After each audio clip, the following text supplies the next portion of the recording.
And welcome back to the Behind the Dunes podcast. I'm your host, Connor, and I'm here with Trish Weaver, Doug Weaver of the Weaver team. And today we're going to get to learn about Doug and Trish. Welcome, guys. Thank you for having us. Of course. It's good to have you guys. So how long have you guys lived here? Oh, our families moved here in 1977. Doug's family moved from West Virginia and mine moved from North Carolina. And there was only one, what? Stoplight. Only one. So we've been Islanders since the first stoplight. So you guys have seen it all. We have seen a lot. We have. It's been fun. So we're going to take it back before you moved here. West Virginia? Right. How was growing up in West Virginia? Wonderful. Small town, much like Hilton Head was and still is. And you could ride your bike. Your parents didn't know where you were going, but they didn't worry about it. You let your dog out, and he'd come back at dinner time. So, you know, it's small town. Everybody knew you, and very positive atmosphere. And, you know, it wasn't perfect. And that's one of the reasons why Dad said, I want to take my children to Hilton Head to grow up. And so we came here on a vacation in February of 77 after a big snowstorm shut down the whole Northeast, and we got to Pinehurst, and, we can play golf because there wasn't any snow or ice, but it was too cold. And then we kept driving south, and my mother is reading Golf Magazine, going down 95, and she says, there's this place called Hilton Head talked about here. And then the sun popped out. It was, truly, the sun popped out. She's reading the article. It said exit. And we exited, and we came to Hilton Head. We got a hotel in February, which wasn't a problem, right on the beach at Seacrest. And my mother and sister went and walked the beach and went to Caligny Plaza and said, we'll see. And my dad said, we'll see you at dark. We're going to Shipyard, and we're going to play golf. And we teed off at about 3:30. And there was a kid there from high school that changed my life. So we'll save that for later. Trish, how was growing up? I grew up in small town also, northern North Carolina, so I still have the North Carolinian twang. Went to NC State, graduated from there. My parents moved here prior to my starting at NC State. After college, I came here full time. What did you study in college? Well, I am a human resource management degree. So, did you enjoy it? I did. I enjoyed the college life. Didn't know exactly what I would do professionally, but it evolved very nicely. So you went to NC State. Your parents then moved here? Yes. Okay. And then, Doug, after you guys came here for the first time, when did you end up moving here? Or was that? Well, we came here in 77. Yep. And February, and in August of 77, I found myself in school at what was called Sea Pines Academy, now Hilton Head Prep, because Dad fell in love immediately. Mother fell in love and wanted us in that environment. Okay. And were you already playing golf? Oh, yeah. Yep. Okay. So golf has always been a thing ever since. Well, I didn't have a dream of doing what I'm doing, but Right. I was a good golfer. I found out I wasn't going to be a college football player like my dad, my brothers. They both, and then my son played college football, but I was too slow, fortunately. And that led me to focus on golf my senior year, and it's a great story. Well, we'll get to that. So, what was your path after graduation from NC State? Well, I moved here and I spent the summers here, which was really great. It was such a local area then, so small townish. I worked at Jody's, and San Miguel's was right by the way. Those were the spots for the Islanders. Met Joe Namath there and served him and enjoyed the beach. When I came back, I went to work for a regional property developer. They were in 8 states, and I worked in their customer service division and traveled to those 8 states. So, out of those 8 states that you traveled to, which was your favorite? Well, one of them, South Carolina. I was in Myrtle Beach, but I prefer Hilton Head. I enjoyed Gulf Shores, Alabama. It was nice. Sugar Mountain, North Carolina was interesting and fun. It's very different than the coast. And then I was up in the Altoona, Pennsylvania area at a ski resort. Ooh. So it was interesting. It's not where I'd want to live, but it was a nice experience. Did you try your hand at So- skiing?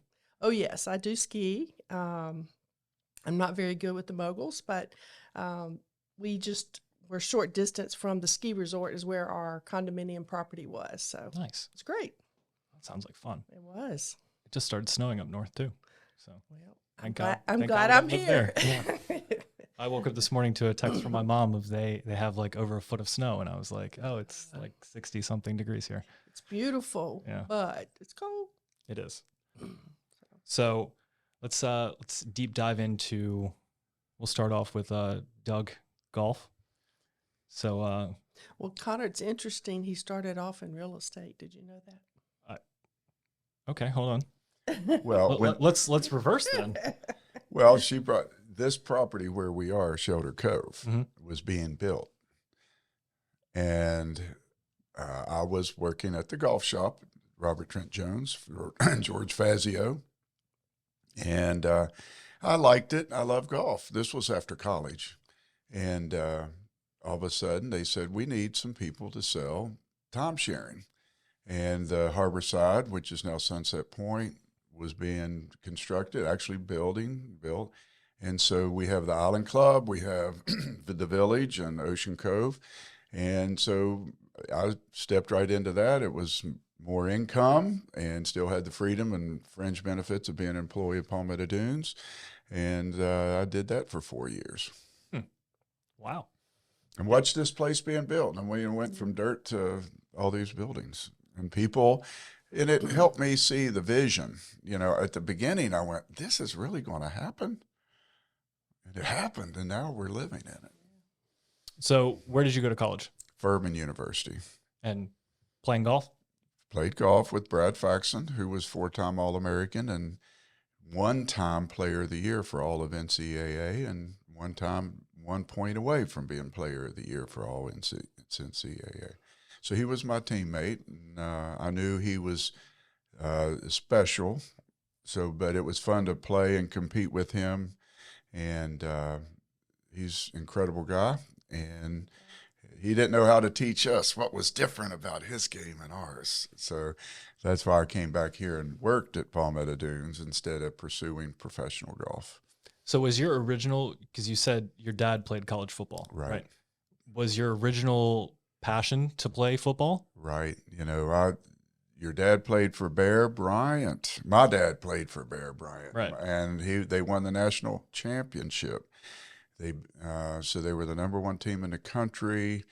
You know, so when I grew up, that was what he was known for in our state community. We went to the Kentucky games. That's where Bear Bryant won it. And then my brothers went to play college football. So, yes, I was on that path, and golf was a hobby. So then you really started focusing golf, your senior year, you said? Junior year, you want the coaches to look at you. And now it's even earlier, but back then it was junior year. So the coaches respected everything about what Dad said because of his past and history in football. And Mr. Wee Dad said, Coach, what do you think? He says, well, he's just not quick enough to get a scholarship. Well, actually, that coach was Bobby Bowden. They were friends, and he was up there for a fundraiser, and his dad asked him, and he goes, well, I hear he's got a good golf game. So that was kind of the start of the transition. So Bobby Bowden mentored under Bear Bryant. So when they first met, they had a kindred spirit of, you know everything about Bear Bryant. You know the inside. Dad knew it. Bobby Bowden knew it. And so he would come to our area as a fundraiser and a scouting event. And my teammate ended up being recruited by WVU, West Virginia, where Bobby Bowden was at the time. And so, but he did say, I heard he has a really good golf game. So that was probably June of 77. So Dad bought a house probably in July of 77. And I was in school here in August of 77. And yes, the kid back on the first tee at Shipyard had a full ride to Texas. His teammate had a full ride to South Florida, and his teammate and another teammate went on to be ACC Player of the Year at University of North Carolina. And these are all kids that grew up here. Dad said, that's who I want my son to hang out with. The same year, my sister started school here. I was in college, but my family moved here, and they were at the same school. Mm-hmm. Hilton Head was a very small town, so One stoplight. that's and they went to high school here because there was no accredited school here. You have to go off island. So, yeah. So my sister went to the same school, and that's how we ultimately met. That was my next question. How'd you guys meet?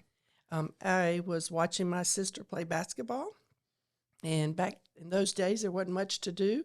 So everyone flocked to the gym to watch. And it was his senior year, and I saw him play. My mom's like, he looks like somebody you dated, and I was like, oh, yeah, whatever, And then fast forward a few years back later, we ran into each other at some events and realized, that I was Karen's sister and that I'd watched him play and put it all together.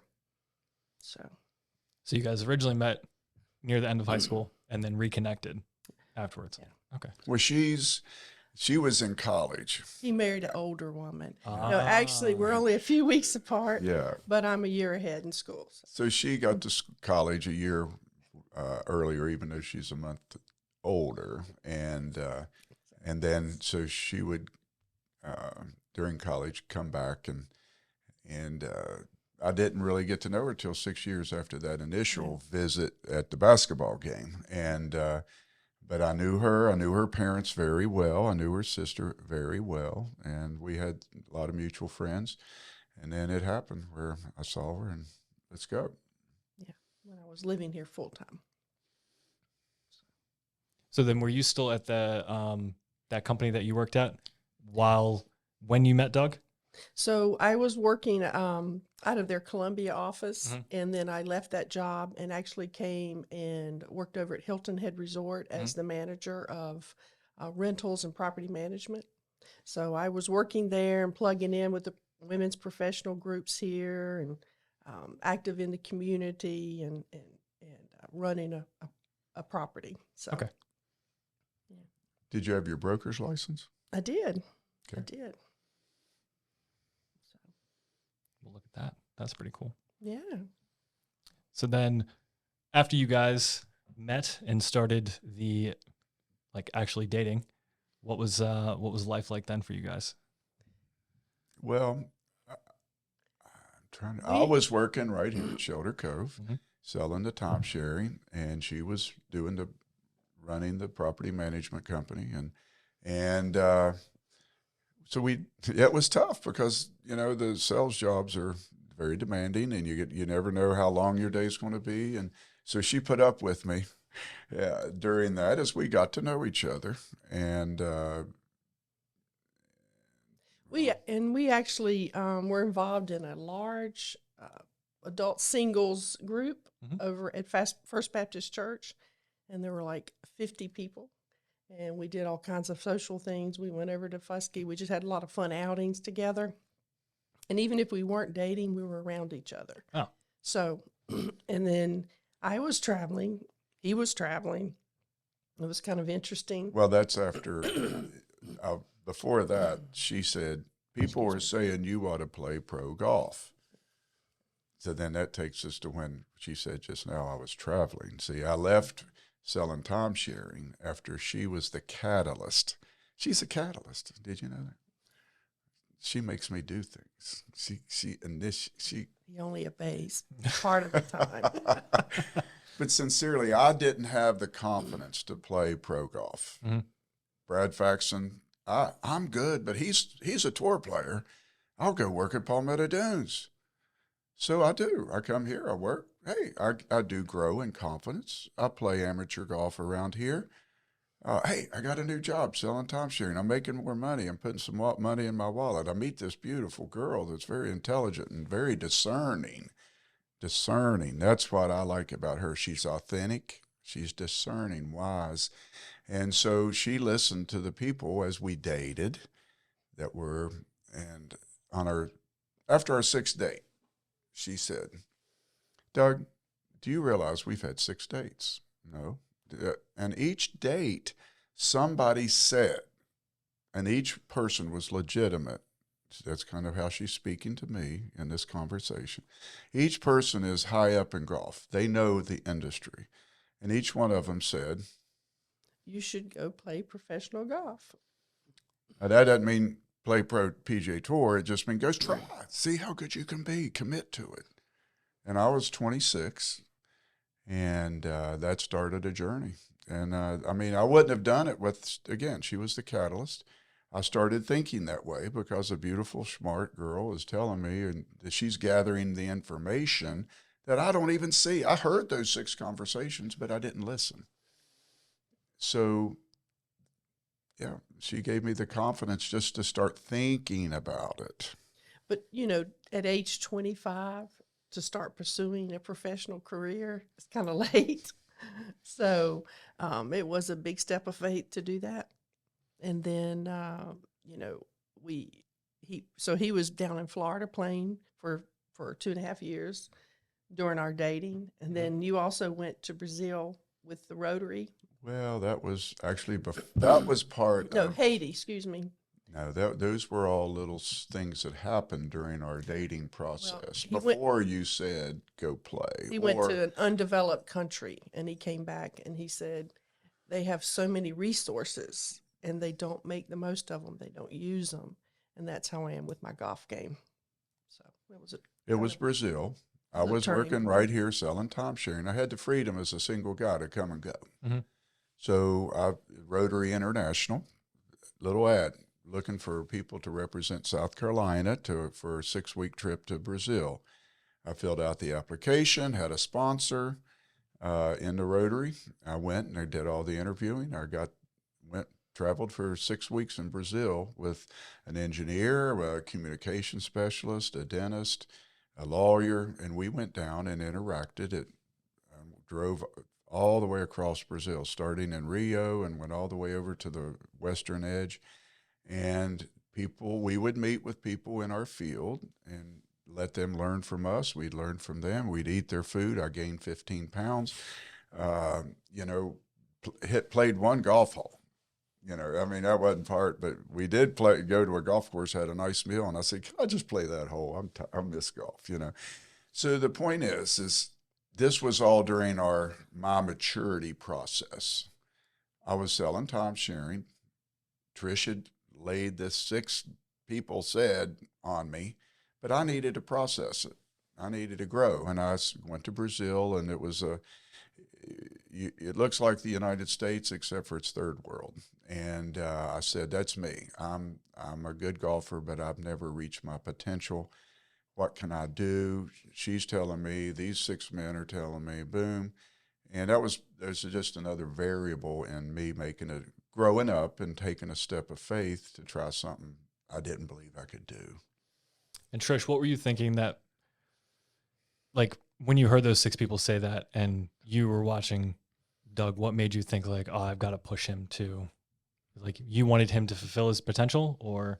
Well, my father was one of those. Mm-hmm.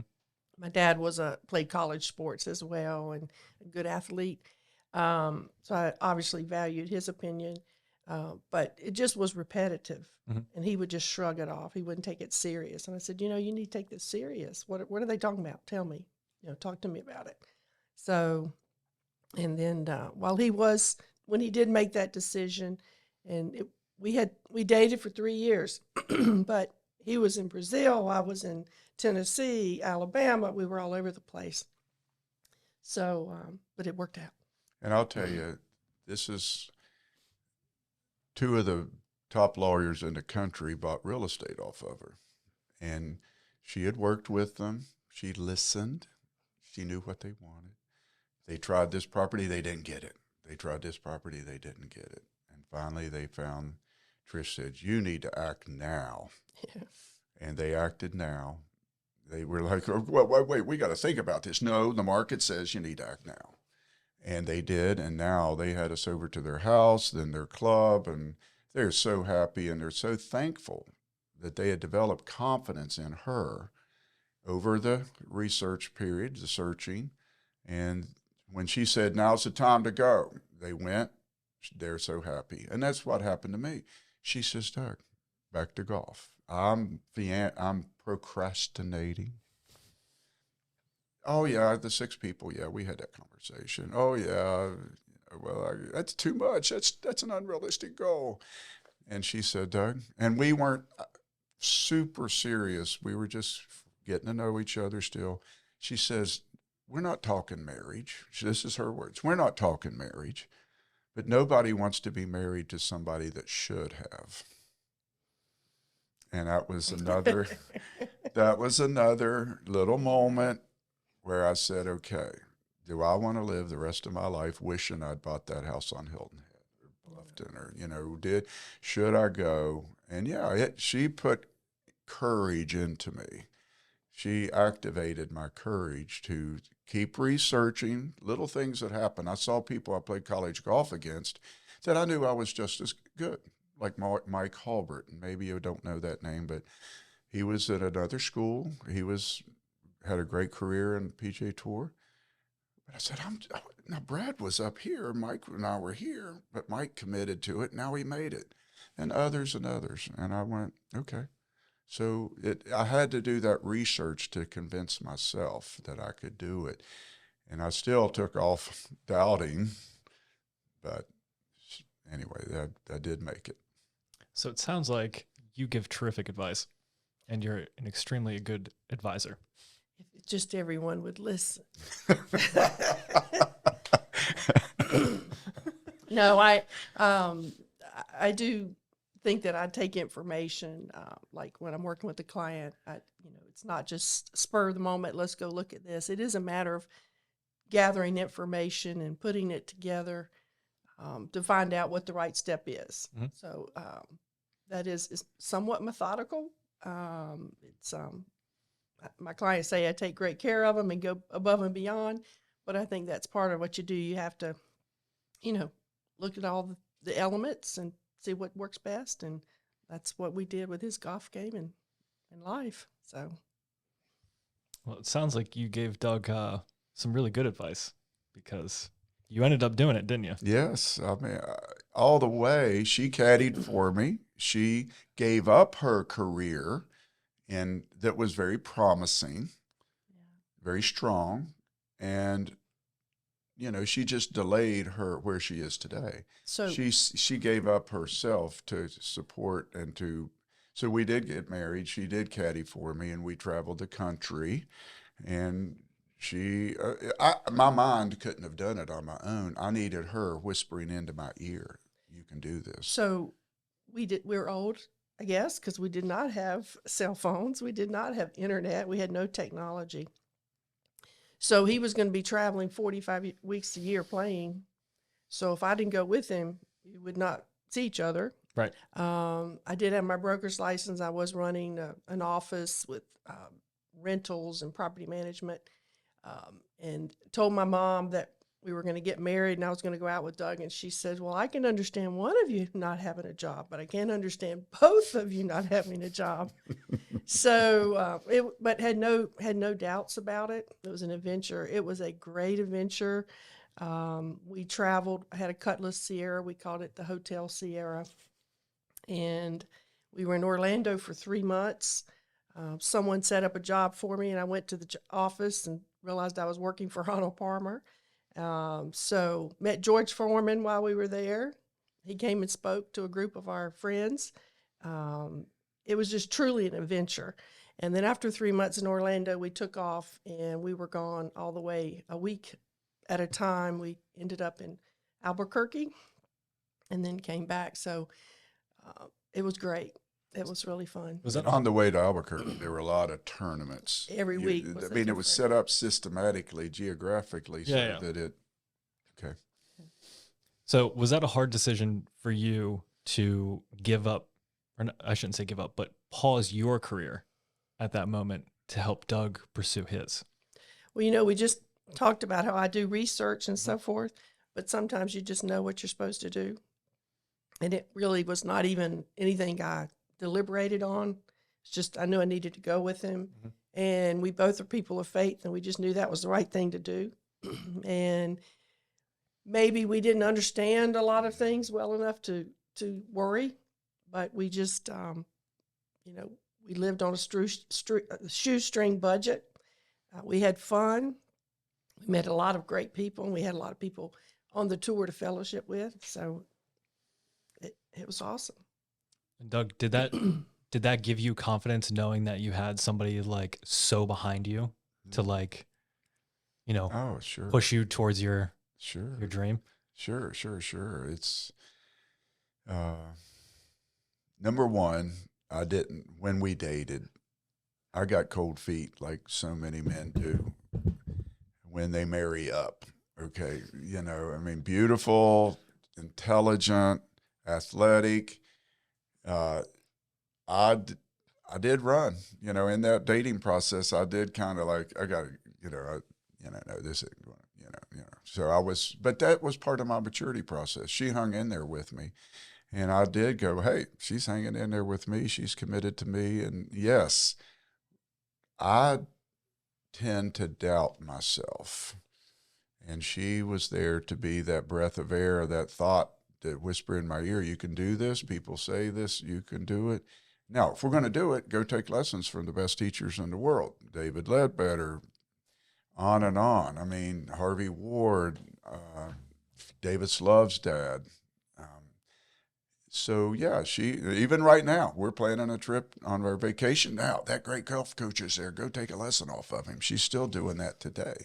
Because I do pursue excellence in golf today. And as I want to be a healthy 85-year-old golfer. And I want that for my students. I want that for people that don't have the confidence they can do it. So yes, just like in real estate, she was speaking truth into me.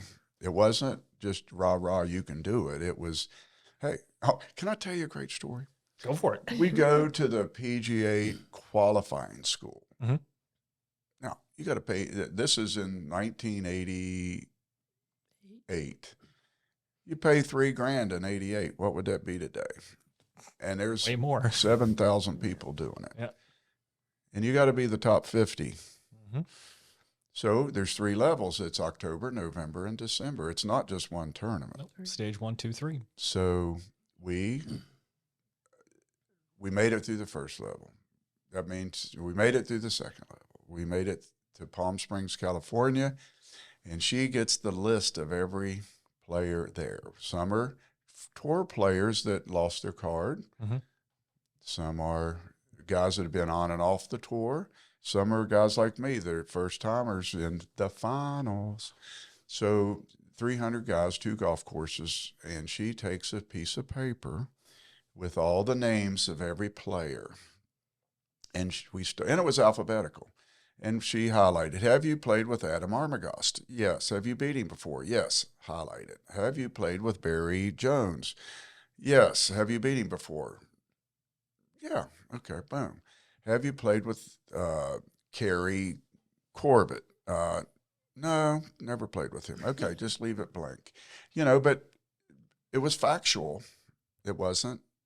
So we went over 300 people and found out, look, if you've played all but 40 of these guys, and so you can beat them all.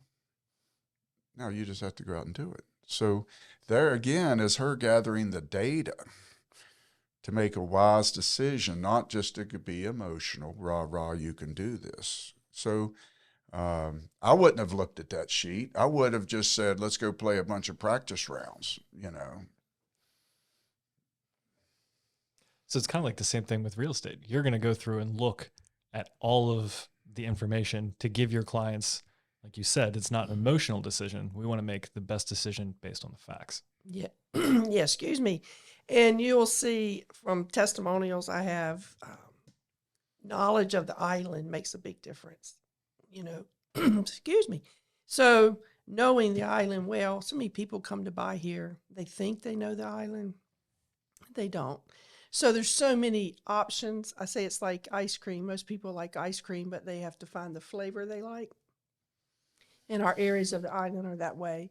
So it's really it's fun to figure out what fits. I had some folks that wanted to have bathrooms nearby when they were on the beach so they could take their grandchildren in as needed. And I was like, well, the budget wasn't to be 3 or 4 rows from the ocean.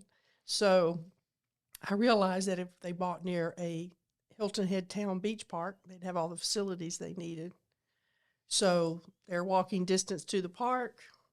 It worked out, and that's kind of funny one to me that we figured out the house based on that for them. So Well, that's fantastic. yeah, so it's fun. How was caddying? It was wonderful. So in many ways, I was not, the caddy who would read the green or so forth. But basically, golf is a game of emotion, temperament. So even then, I didn't know at that time that I'd be selling real estate later in life. We'd be walking down the fairway, and people don't realize you can't concentrate for 4.5 hours. No, you cannot. So we used to practice his pre-shot routine, and we timed it from the time he put his club down on the ground until he hit the ball. And so that's how precision in that pre-shot routine. So once he put his club down and entered that pre-shot routine, it was concentration time. After he hit the shot, we'd stroll down the fairway. I'd say things like, I like that house over there. What do you think about that? And we'd have a conversation that wasn't so intense golf. So that was really, I think, the biggest asset that I was to him. So I wish I had somebody caddying for me like that. Well, I might not be sitting at this table. Well, it is. It's a mind game. And we do teach that at Palmetto Dunes Golf Academy because I've experienced not having a good mind and then learning how to have a good mind and learning how to listen to a good caddy. I'm going to tell you a specific story. We get through tour school, we make the tour, we're on the tour, and we're playing a PGA Tour event. And I'm kind of making 6 birdies around, but unfortunately, I'm probably making 5 bogeys around, and so it doesn't work. So I looked at my caddy after that tournament, and I said, hey, I don't blame you. I'm responsible for everything, but I'm going to get a new caddy next week. He's getting my job, he said. My wife. What'd she know about caddying on the PGA Tour? Well, she got me through tour school. She got me through the minor leagues. She's going to caddy next week. So we go to what was called the deposit guarantee, and it wasn't the hilly course. It wasn't perfectly flat either. So, and we got a smaller bag, and she caddies, and she did what she just said. We hit the shot. We chit-chatted. She didn't read the green. She didn't tell me what club to hit, but she paid attention to my mind. She knew where I was. She knew how to calm me down. We shot 64, and we're in the lead. But this was really funny, Connor. They did a news conference, right? Right afterwards, they swept me into the press room, and she followed along. And they kept asking Doug, what did you do? And you said, on the first hole, we hit the fairway. We hit the middle of the green and rolled the putt in. On the second hole, par 5, dogleg right. We hit it. If we could hit a really good drive, we'd carry that bunker and go for it in 2. And we did. We hit it over the bunker. We hit it on the green in 2 and 2-putted for birdie. So I kept saying we. And they asked Doug, who is we? This is an individual sport. And he goes, well, it's me and my wife. She's caddying for me. And he pointed to me. They said, get her up here. Well, somebody went back and grabbed her, and she came up on stage. Which, as you know, I don't really like that front spot. She had her caddy bib on still because everything was happening so fast. But anyway, one paper on the front of the sports page had the Lovebirds. And then on another paper, it had the Bag Lady. The Bag Lady. So I was known as the Bag Lady. And then later I said I went from the golf bag to the diaper bag, and had 2 kids. And then now they got to a point where I had gotten them to a point in life where then I went back to real estate. So how long were you guys on tour together? Well, we played in events in 88, 89, 90, 91, 93. Then life hit. Her dad had pancreatic cancer. My dad had cancer. And it just, And we had two children. a second child. And so it kind of was overwhelming. And she said to me, she said, Doug, we're not quitting. Or I'm not asking you to quit. I'm asking you to take a break while her dad passes away and our second child was born, all with the same period of time. And so we did. And then it was only natural. People would say, well, come teach with me. I add to my golf school, and it was easy, and I was home and we went through this phase. And so it was a natural transition to move into teaching golf. People had trusted what I had to say, and they got results, and I was home to be with the two kids and be with her and family, et cetera. So we'll take it back. When did you have your first child? In 91, we married in 88. Okay. She was in June. So we still played. We tell her she went to a U.S. Open because she was 2 in childcare, but she was there. Like, you've been to a U.S. Open, Lauren? You've been to 2, in fact. No, sorry. She didn't at the first one. That's right. That's anyway, funny. So, yes, but when you have 2 young children, our children were very energetic, and then 2 dads with cancer, and it was tough. So It's a whirlwind of things going on. it was a lot. Yeah. So kind of changed our course. Okay. So then after you had your second child, son, right? Yes. Had your son, you guys decided to come back here? Actually, we really truthfully never left here because when we were traveling on the tour, we didn't have a home. After the first year, we did buy a condominium. And Well, what brought us home? My dad found out he had cancer in 89. Yeah. So it was, you don't know how long you're going to live. You don't know. So our apartment was in Orlando, where you should be if you're going to do what we're doing. Yeah. But we didn't know his story. And so as that influenced us, we did come back here and we bought a villa on North Forest Beach.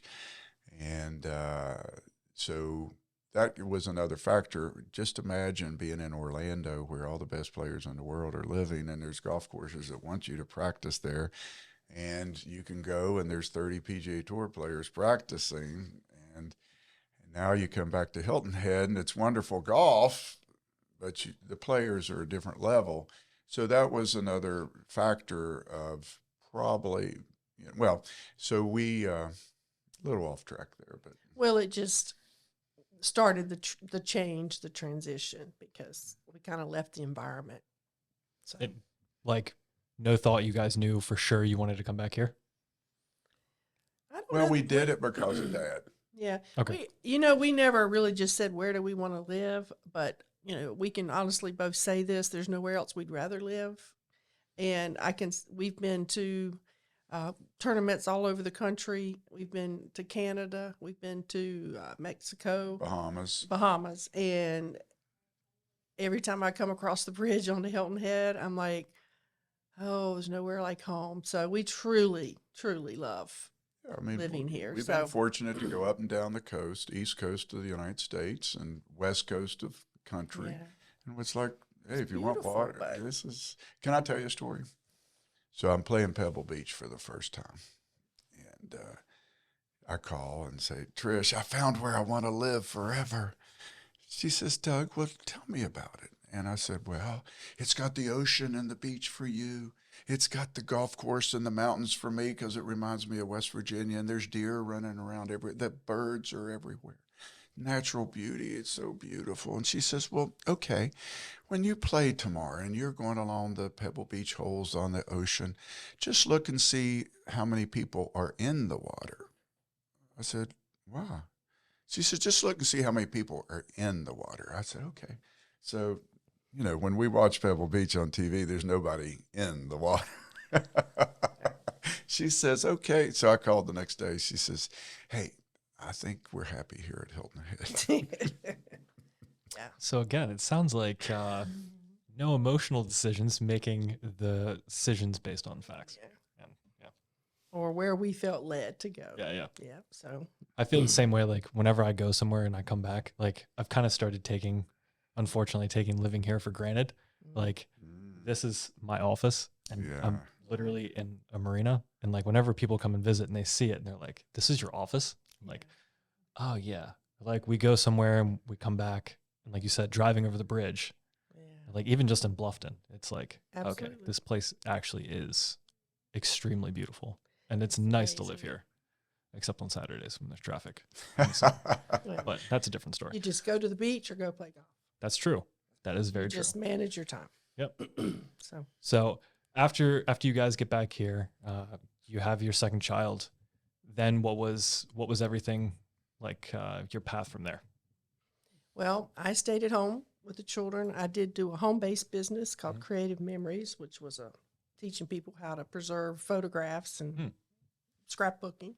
And he went to work at Shipyard. He had to get his PGA credentials. He had to work in the shop for a year. And so he got his, Class A. And then he transitioned to teaching. Excuse me, you go ahead. Well, I did. Being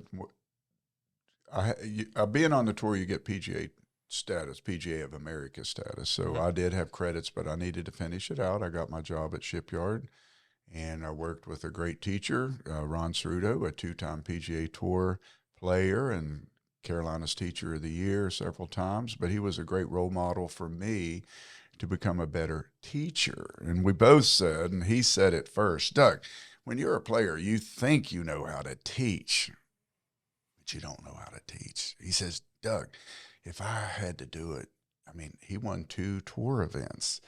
He said, if I could do it, if I could find everybody that I taught that first year or two, I'd give them their money back. I didn't know what I was doing. So he allowed me to say, hey, get humble, learn how to teach. You know, so I started at Shipyard 10 years, and then Palmetto Dunes gave me a call. I didn't call them.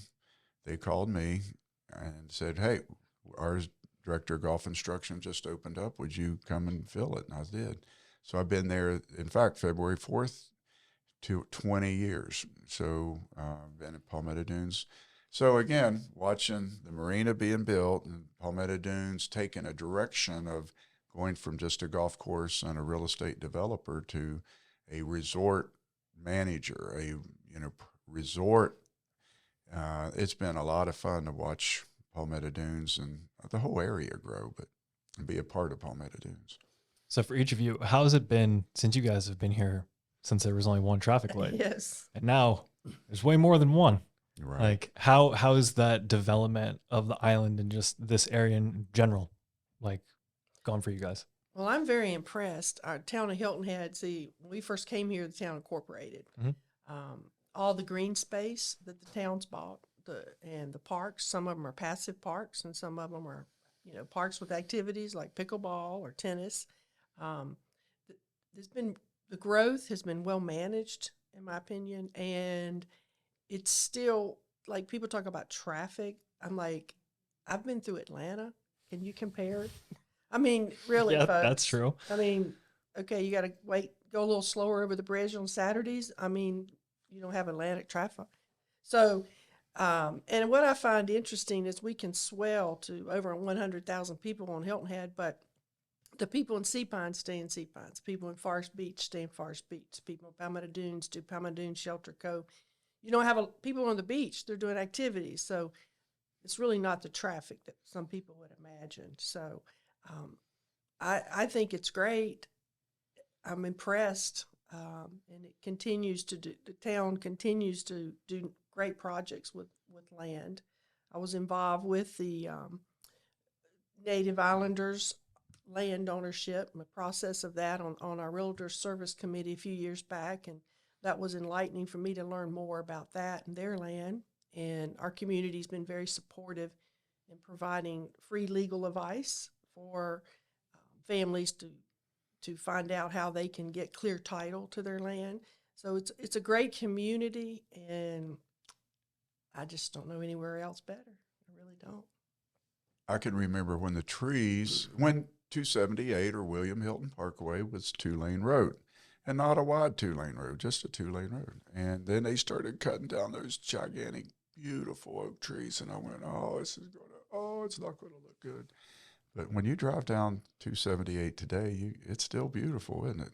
Those trees just filled in again. Yeah. It's planned. I fortunately, by going to Sea Pines Academy, which is now Prep, Hilton Head Prep, I was able to get to know Charles Frazier. Charles Frazier was the developer and the real visionary for Hilton Head. And his children went to school with me, and I got to know them. And I do ask them even today, I say, did I really hear this? And they go, yep, that's what he said. And so, some of the covenants that are in place here that make Hilton Head unique are, there's little curvy roads and Sea Pines and Palmetto Dunes and Shipyard. Why? So that Mr. Frazier said, because now you can't drive fast. You have to meander through the beautiful trees and azaleas and things. So it's there to slow you down. We were here, back to the one stoplight, there were no stop signs in the different neighborhoods. Why? Because they didn't allow red. Red was not allowed on a sign or your house. The house color has to be the color of the foliage in your lot. Yeah, all right. My dad's a Kentucky fan. He wanted Kentucky blue shutters on his house. He put them up there without approval, and guess what? They fined him a lot of money. Is that true? Had to repaint those shutters. Yeah. So, Charles Frazier said, I want people to come here and rest. If they rest, they go home rested, and they'll be better citizens. If they're better citizens, they'll have a better town. If they have a better town, we'll have a better county, state, and nation. This is the words from his mouth that I do confirm from his children regularly. So he didn't his mother had a garden that was immaculate, well-planned, organized, systematic, and that's what he wanted to do with Sea Pines, and he did it with Hilton Head Plantation because he owned that land. And so they are planned communities. If you're up in the Washington, D.C. area, he's also like for Reston, Virginia. Reston, Virginia was a planned community. And that's where he was let's take this big plot of land wherever he went. And that then inspired Palmetto Dunes. All right, this is a question I have for you. What is the name of the major entrance of Sea Pines? I have no idea. Greenwood Drive. I should. Who do you work for? I'm sorry, Bubba. Greenwood Properties and Resorts. So here's how it all worked. Mr. Frazier had this vision, but he didn't have the capital. And he went to his friends, the Self family, and said, hey, I've got this vision. And they loved it because they loved Hilton Head. They didn't necessarily come down. They came down here to hunt and fish and to have out, vacations on this desolate island. And they didn't own the land yet either. So basically, the Self family sent down all their heavy equipment and built roads and the first 9-hole golf course on a handshake. So how did they get paid? They got paid by land inside of Sea Pines. They got paid by, Greenwood Drive. So they had a very excellent fiduciary relationship. They were friends. They trusted each other. And then Palmetto Dunes, Greenwood, saw what was happening. And they said, hey, maybe we can do that too. Didn't Greenwood also do Palmetto Hall? Yes. Was there another one? Or was that it? Well, there's other ones not on the island. Yeah. I mean, like here, though, on the island. I think so. So Sea Pines, Palmetto Dunes, Palmetto Hall. So I know Palmetto Dunes, the Greenwood Company, built Palmetto Dunes and Palmetto Hall and Shelter Cove, which is Palmetto Dunes. So I don't know of any others, but the marketing company did handle other properties in their marketing. So what brought you guys back into real estate?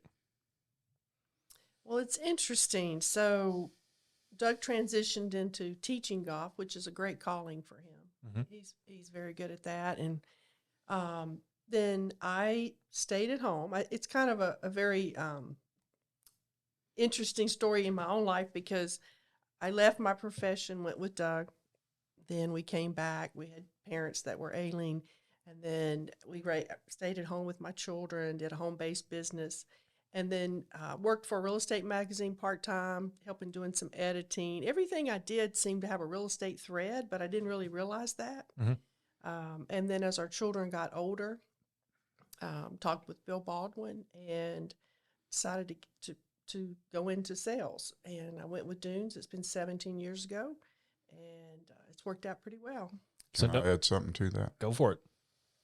So she found a teacher that was ideal for our son, and that teacher, we want to say, how can we help them? How can we kind of say thank you for that? So she wanted to sell her house. I had an inactive license at that time, but I was able to counsel her well enough she sold it on her own, and was a pastor's wife, and our son's dyslexic, and she's the teacher who knew how to teach him how to read. So she changed his life. So it was very rewarding just to have that information to kind of coach her. And then, but ultimately I activated my license again. And I have really enjoyed it, and it's fun. Worked with people who walk in. I've worked with locals. It's an adventure. What made you choose Dunes? Well, Doug had a history with Dunes Real Estate. We knew Bill Baldwin. It's a company that's had a long track record in the area. It's well established in a great community. Mid-island, and now we have an office off-island in Moss Creek. So I think Dunes Real Estate is very strong, reputable, and offers everything we need. We're not just an individual agent, doing our own thing. It's very much a real estate team there. You're a big part of that. So just really, they embrace you. It's been a great environment. I love the people I work with. So I think Dunes Real Estate is very top notch. And then Doug, what made you decide, or I don't know if you decided, but what made you guys decide that we're doing this as a team? Because you were selling, you were selling, but you were separate. Right. So she's so busy, she needs help. And she does have an assistant, but she needs help more. And so she and I have owned property in, Forest Beach. We've owned it in Sea Pines. We own it in Hilton Head Plantation, several different properties. So we have a lot of experience in what we're doing. And I play golf in every neighborhood. Don't you like to play golf in all the different neighborhoods? So that's a big part. Like she said about the ice cream, what flavor do you want? So as a team, we can tell the people the different flavors of the different neighborhoods that might fit them better. And so I have a lot of experience that helps me help people find their fit. And I've been in every neighborhood, maybe on every street on Hilton Head. And if people like to fish, we love to, whatever. It's helping. It's really a lifestyle. We love to go boating. We love to play tennis. And not yet. We played pickleball for a little while, but it got in the way of my golf game. So we know the lifestyle on Hilton Head, and that's what we want people to learn. So many people that haven't done the things, and that's what we try to do for our clients. They said, when we take them out on our boat, not on our boat, but on the boats that we have access to, they go, wow, a whole new world, Yeah. It is a whole new world once you get So, out there. so I have a buyer in Long Cove, Mhm. and I asked them, they haven't been able to go out with us boating yet, but I've said, have you seen Long Cove by water? No. I said, you need to see Long Cove by water. It's beautiful. And it's such a treat. So a lot of people buy property here and they've never been out in the boat. They've never seen the waterways, the creeks, the dolphin, the lighthouse. And so, we've done that little tour over and over and over, but still it doesn't get old. I mean, One of it's so our pretty. friends, clients, are she's a wildlife photographer. And Doug, just take me out on the boat, She's my out into client. the wilderness. And so we go over into the wilderness areas where you don't see houses, and you do see bald eagles frequently. You do see the dolphin strand feed. You do see the shrimp jumping. Tell them about oyster spitting. Have you ever talked about that, Trish? Did you know Go that- for it. You know an oyster spits? So if the tide's going down and there's oyster beds, oysters actually push water up. They filter water. Mhm. So as the tide goes down, you'll see like a little fountain of water and a fountain here and a fountain there. It makes a really neat sound, and the oysters are spitting. So I learn something new every day. yeah, well, and this lady that he's mentioned, she is a very renowned photographer. She owns a house in Leamington area, Palmetto Dunes. They had a villa. We sold that, helped them buy a house. And she loves to go out in the waterways, places other people don't go. So we've had the good times with her, taking her out there. But her story is she came to the island when there were military barracks in the Palmetto Dunes area. And I haven't gotten the full story on that. But she goes back before us. Yeah. So we're learning from her. She was a lifeguard on Hilton Head in her teenager and young 20s. And then she married a military guy that had a plane, and they've had a nice life. They bought the villa in Queens Grant, and I met him as I would teach golf. We'd sit on their porch and talk and play golf occasionally. And then he finally said, I need a bigger house, And so she found him a wonderful house with big, high ceilings and walls for her photographs that she sells all around the world of natural scenes. And so and then we took her out on a boat. She said, right over there where the law offices are, here in Shelter Cove, that's where there used to be a Marine barracks. And we would stay there, or the men would go out fishing. And, well, when she said she would go out fishing too. So they were, this was an extension of the Marine base at Paris Island and even before. That's why we have the lighthouse in Leamington. Did you know that? I knew the Leamington Lighthouse is the only actual lighthouse. Yeah. So interesting story. You talk about finding information and putting pieces of the puzzle together for a buyer. So they had a villa and they loved it. He loved the beach as much as she loved the outdoors. He had an illness, and he says, Trish, I need to find a condominium closer to the beach because I just don't have the strength I used to have to walk. So I said, well, let's just go over to Leamington. You buy a house and you can take your golf cart. And he was unaware that you could have a golf cart. And I love to show Leamington because I take him down to the beach club. And I was like, I love coming here. Look at the parking spots. They have golf cart parking. So he's like, well, I didn't know they could do that. So we went over. They bought a house in Leamington. He got his big old golf cart. He loaded it up. And that was his access to the beach, and his health didn't get in the way of him enjoying the beach anymore. So that's fun. that's awesome. I also Fun. love Leamington. Can you take a golf cart from Leamington into Palmetto Dunes? I don't think so. I was gonna say I've If never you work seen. for the maintenance crew on the golf course. So now that you guys are teamed up, what's Yes. next? Well, just customer service, helping people discover what Hilton Head's truly about, where it's been, where it's going. I love Hilton Head because, I love that for raising our kids here. It's a small community if it's really a true melting pot. You know, we think of New York City as the melting pot, but so many successful retired people have come here with healthy, vibrant lives that they're sitting there going, "What do I do?"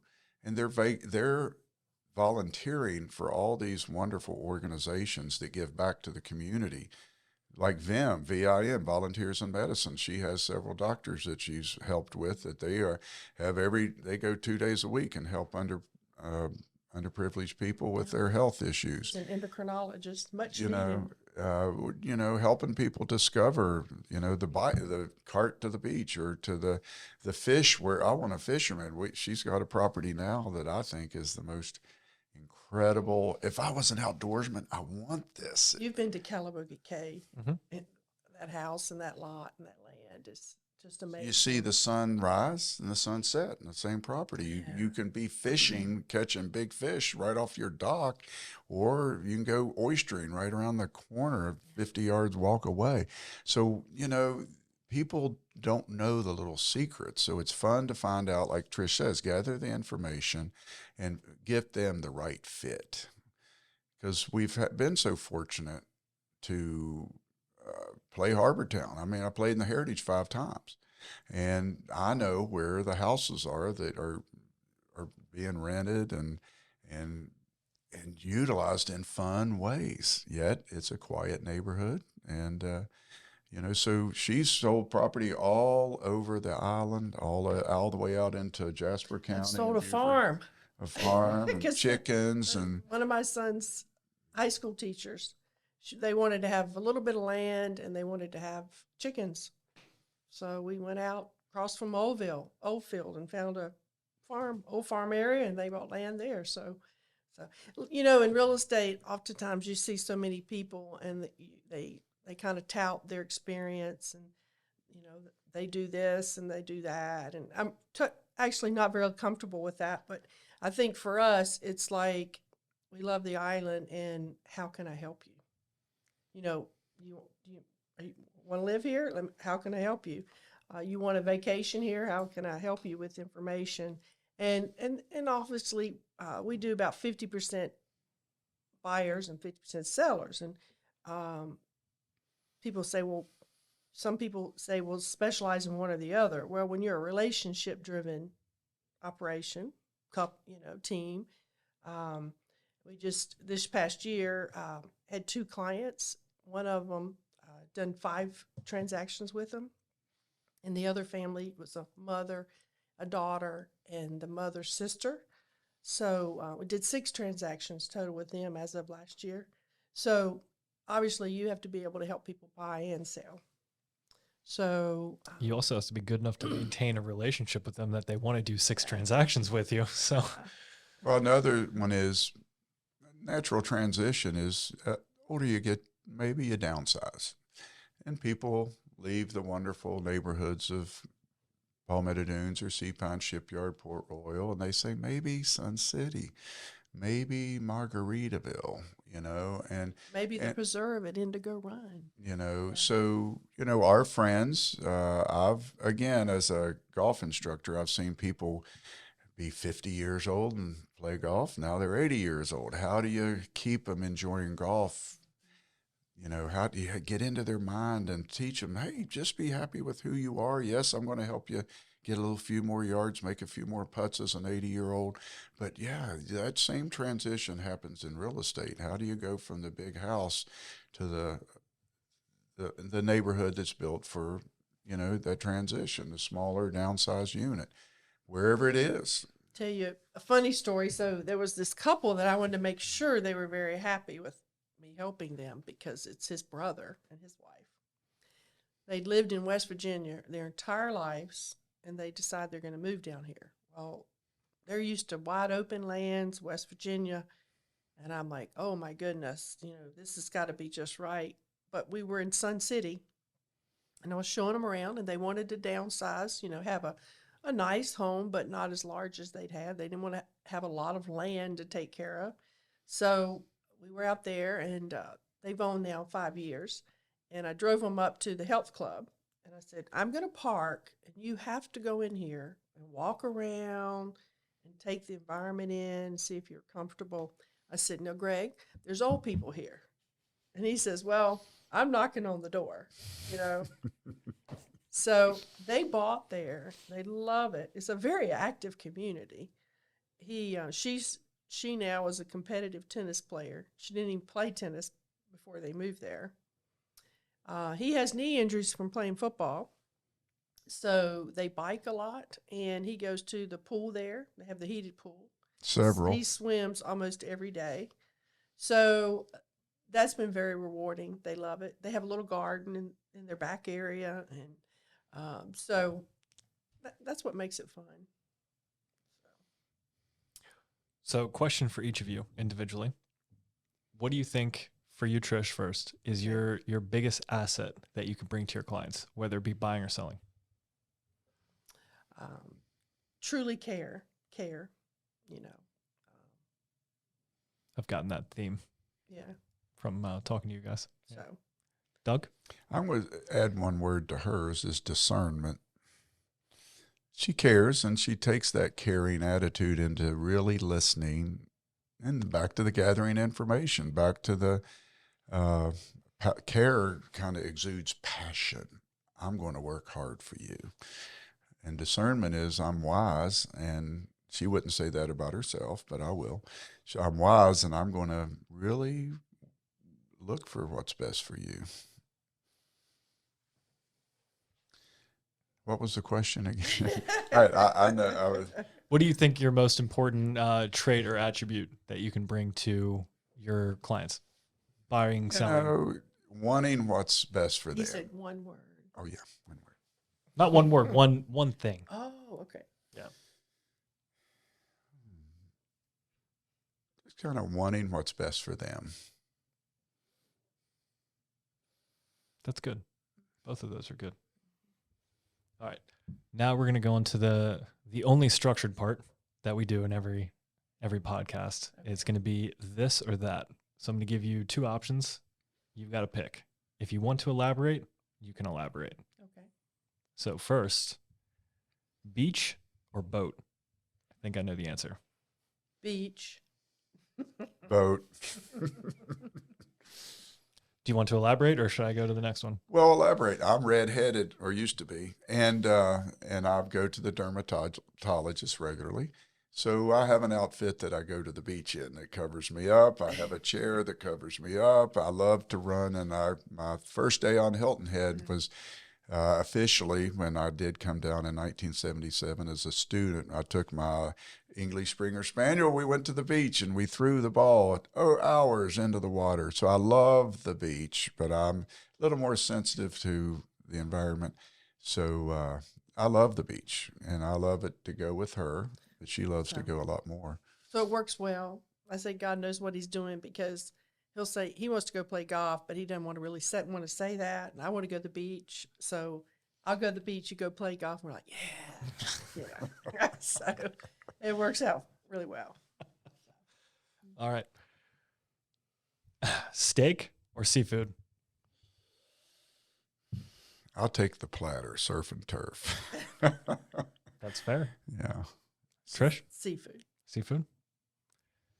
I definitely know the answer to this for you, but tennis or golf? Golf.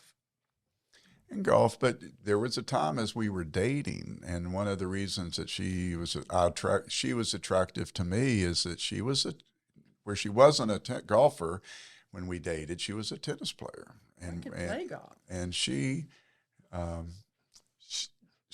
knew we beat a lot of people. Yeah, our friends. I'm not saying we were high, but we enjoyed getting to know each other, playing a lot of tennis. I think sometimes when you're a female, you can really, people don't expect much of you. And so it's really kind of fun when you can beat them in cornhole or basketball. Have you beat him in golf? So, oh, no. She beats me in ping pong, free throw shooting, and backgammon. That's another reason I fell in love with her. Can I tell you a story? Go ahead. We're at this orphanage. I'm intrigued now. You said each tournament backgammon. Each tournament had, a charity. And so this particular one, they said, come on out, players, and eat at the orphanage and play games with the kids. Every night there'll be wonderful food, and you just play with the kids. And so we did. And I had made a statement earlier in our relationship that I regret, and not knowing she's such an athlete. And so we're playing catch with the kids, and we all have gloves. And I would throw the ball to that kid, and the kid would throw to that kid, and then it would get to Trish. And every time she threw it back to me, and it'd go pop. Oh, that girl's got an arm. Now we're married at this time, but we hadn't gone out and played catch. But at part of the dating process was I knew she was on the recreational softball league teams. And I knew she was good. I just never went out and watched her. I don't want to watch girls softball, So anyway, I would throw over there. I'd get to Trish, boom. And that went on, who knows, 30 minutes, an hour. Oh, we don't know. We had a great night. Next day, she's caddying for him. And I go, wow, my hand hurts right there. Man, unfortunately, it was a practice round. But she stung me. So go ahead. Well, when we were dating, said he wanted to marry someone athletic. And I said, well, I'm really athletic, but I'm not trying out for your team. So that was part of the, so he had never, so I played club softball at NC State, and my dad's an athlete. He played semi-pro baseball. I mean, we just were raised around sports and love it, still love it.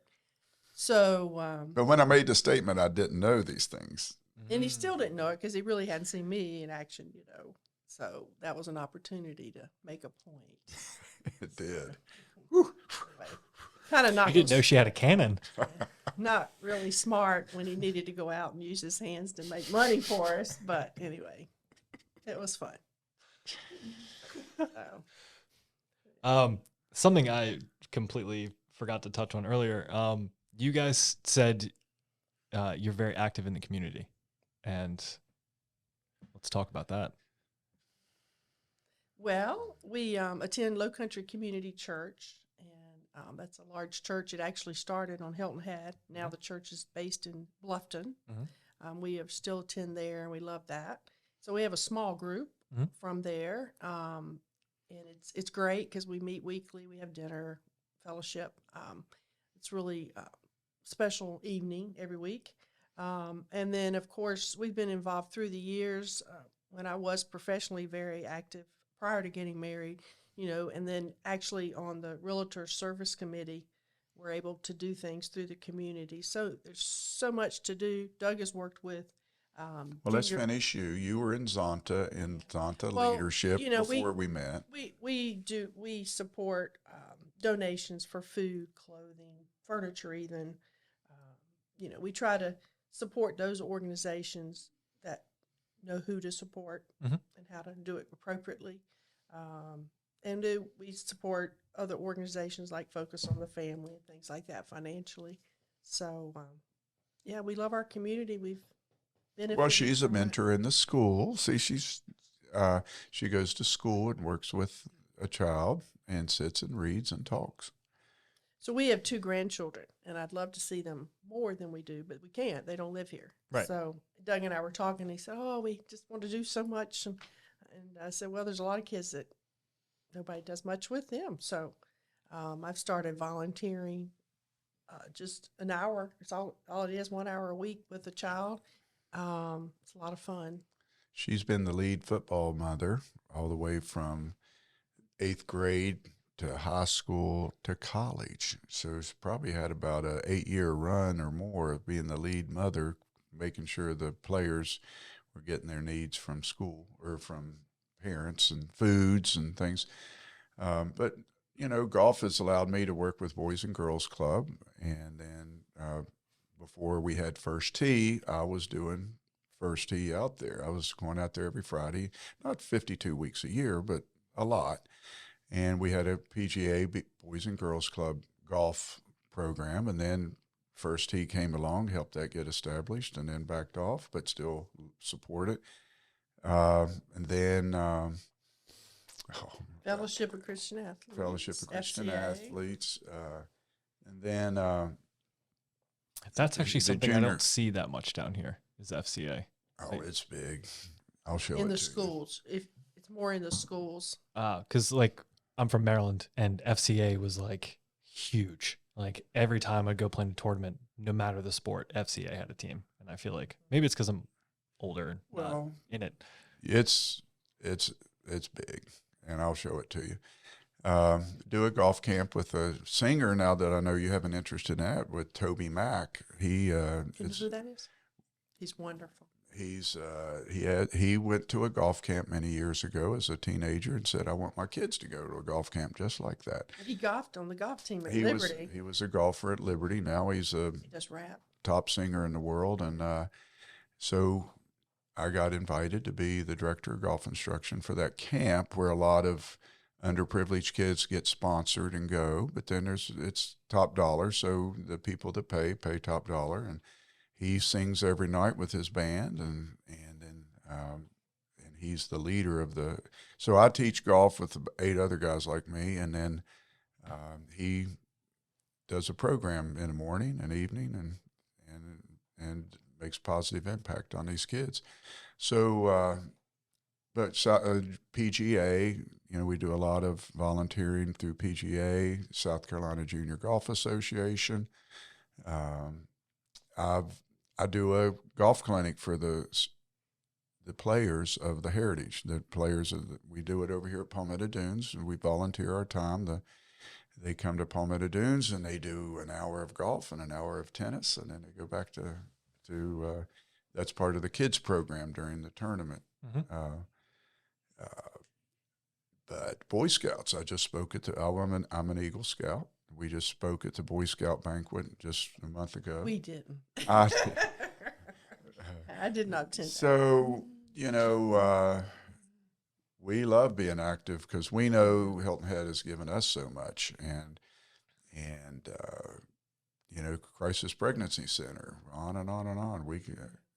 I wasn't prepared for that. I probably would have made a list up. It'd been easier, but a lot of our friends that we've grown up with over the years here are now the leaders and volunteer leaders. Maybe they're paid leaders of Deep Well, So we know a lot of these organizations are in great hands, and where they have that credibility, we love to support them. Oh, I was coach of the year at the Island Rec Center. What they would do is give me the tough kids. Now, it was me and another coach got the award. But as our son was growing up, me and this other coach, Mike, we were identified as give them the tough kids.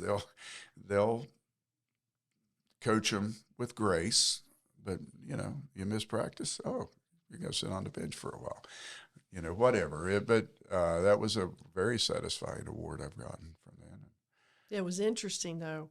So in youth sports, sometimes some teams seem to be put together, and then there's other teams where they bring in people like Doug and Mike to help with team of kids who maybe don't know what they're doing. I remember the first practice, they were passing basketballs, and one of the players jumped out of the way instead of catching it. He jumped. He didn't want to be hit. And it was such a great story because they ended up winning the league. So that was pretty cool. Well, that's awesome. Yeah. So as we start to wrap this up, is there anything that you guys would like to talk about that we have not talked about? Well, the future of Hilton Head, I think, is in good hands. Our city and our community, again, is a melting pot of a lot of successful, wise people that are active in our government. And as we have controversial development, people speak up. Hey, we don't want any more of that. We want lower density. We want better roads, safer roads. And back to that about Charles Frazier, there weren't street lights on the streets. And so he wanted you to be the opposite of, he wanted Hilton Head to be the opposite of Las Vegas. What's Las Vegas? Lights. Miami, big buildings. Big buildings, lights, keep you up all night. So you keep spending money and you stay active. The opposite would be no lights. So you didn't have the street lights that would allow you to safely go across the road, but if you were driving speed limit, everything was fine. And so there's a few traffic lights on the island that allow you to all right, that's a crucial crossing there. We need streetlights. So I think our community is well balanced in what they do to make it a safer place. And also, something a lot of people don't notice is there's not very many telephone poles or power poles. And that's one of they don't even know that they don't see them. So I think our government, our community is so involved in our government that a lot of good things are going to continue to happen to preserve the lifestyle that people want when they come here. I've lived here for 11 years, and until somebody pointed that out last year, I had not realized This doesn't register. that there's barely any power lines. Everything's underground, and that most houses don't have gutters.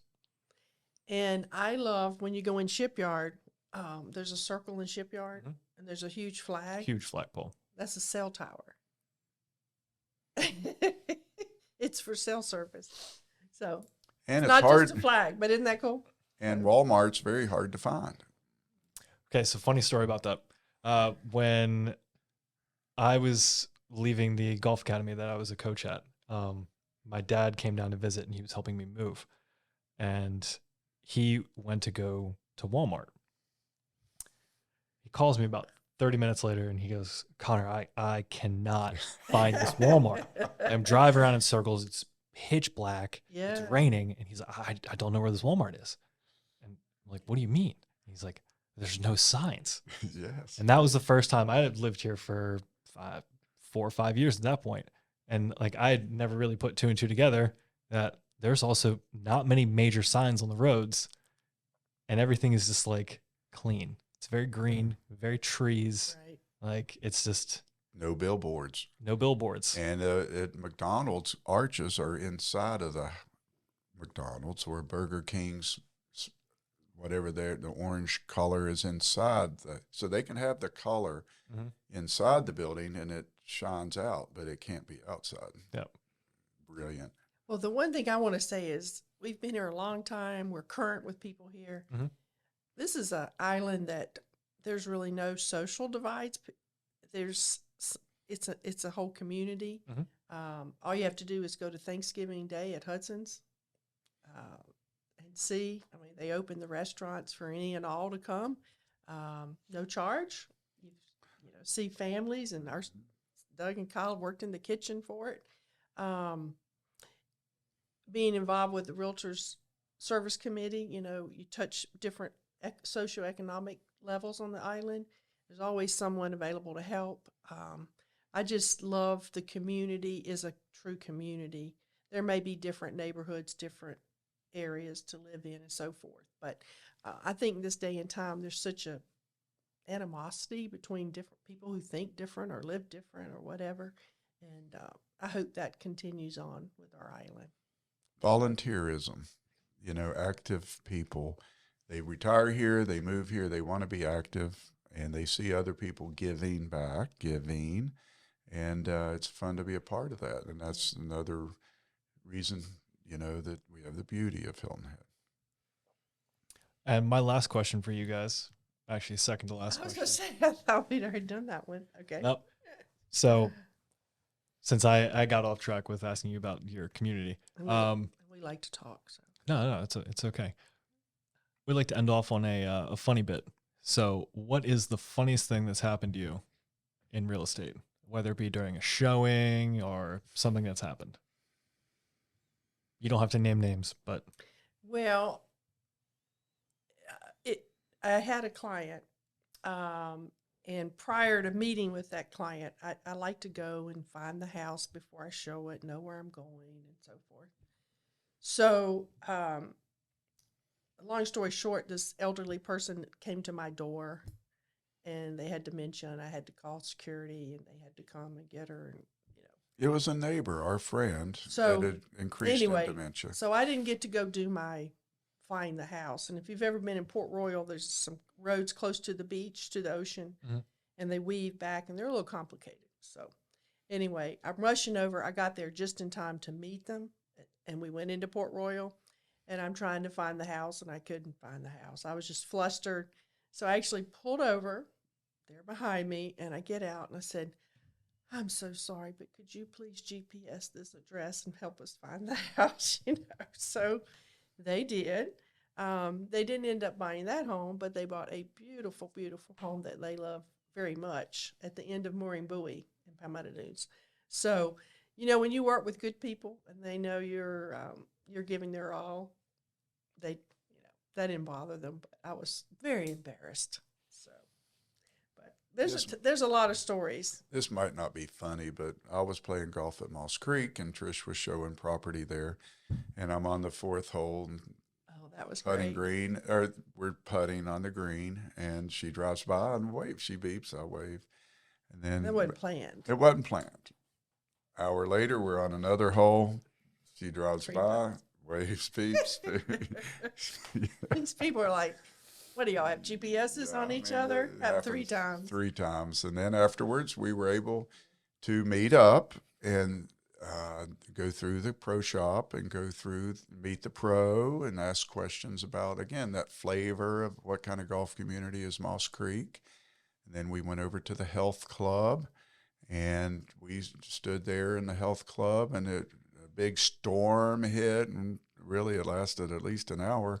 And I knew that the gym and director of the gym, all the equipment, and we all just got involved. I'm not the girls necessarily, but the guy and I did exercises, and we talked about. Yeah. But it helped those people say, "Hey, we know a lot about Moss Creek now." Well, one other story is I was showing a house, and as soon as I opened the door, this small dog dashed out. Oh God! And this is one of my first clients. So I had to call the seller, my client, and say, I just opened the door and the dog ran out. She says, well, go find in the cabinet, blah, blah, blah, get the dog bag treats. Go out in the yard and shake the dog bag treats. The dog will come. So I have to tell the people, okay, take your time, look at the house, go out back. And I'm out in the front yard shaking the dog treats. Like, now you can laugh about it. But I'm sure in that moment you were just like, oh my God, where's this dog? Ask her about the pig. Okay. Last story. Tell me about the pig. So I was showing property in Beaufort on an island called Judge Island, and there's a long causeway to it. My clients were meeting me there. I was ahead of them. So I drive by, and there's a long causeway. It's like a mile, just water and the road. And there's a huge hog, road, just walking. So when I get to the house, the owner of the house, their daughter was a listing agent. And I said, I think my mom grew up on a farm. I said, I think someone's pig is, out, because it was nowhere near a house. And she goes, oh, he always takes a walk every morning.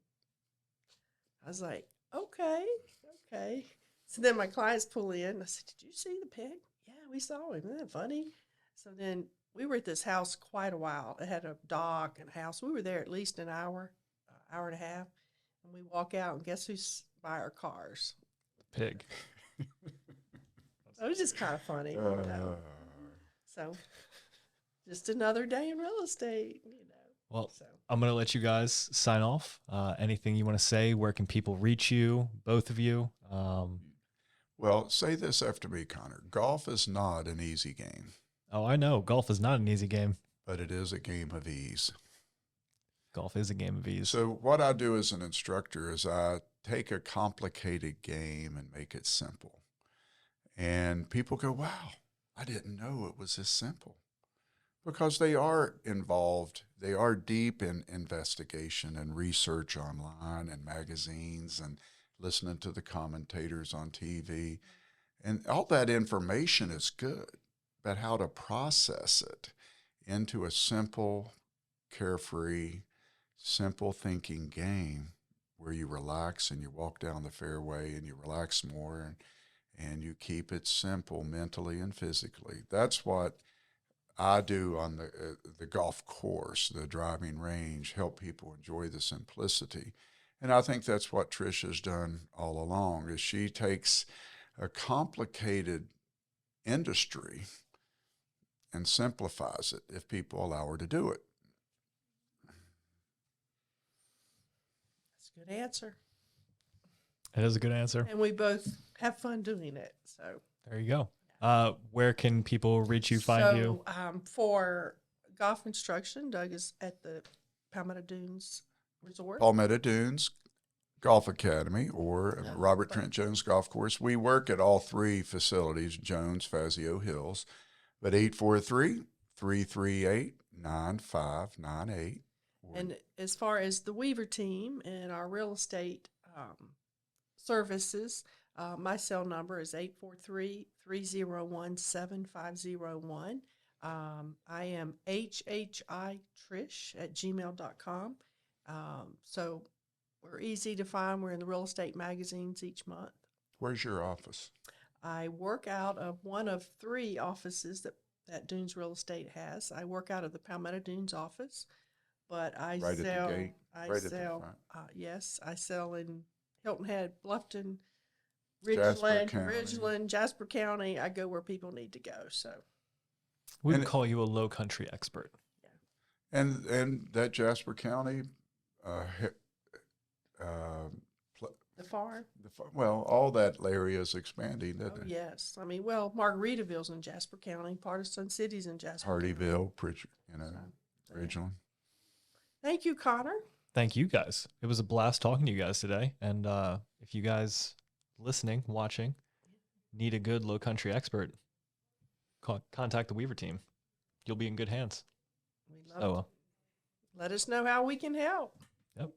Thank you for listening to Behind the Dunes. Again, I'm your host, Connor, with the Weaver team. Thanks for listening, and we'll catch you next time.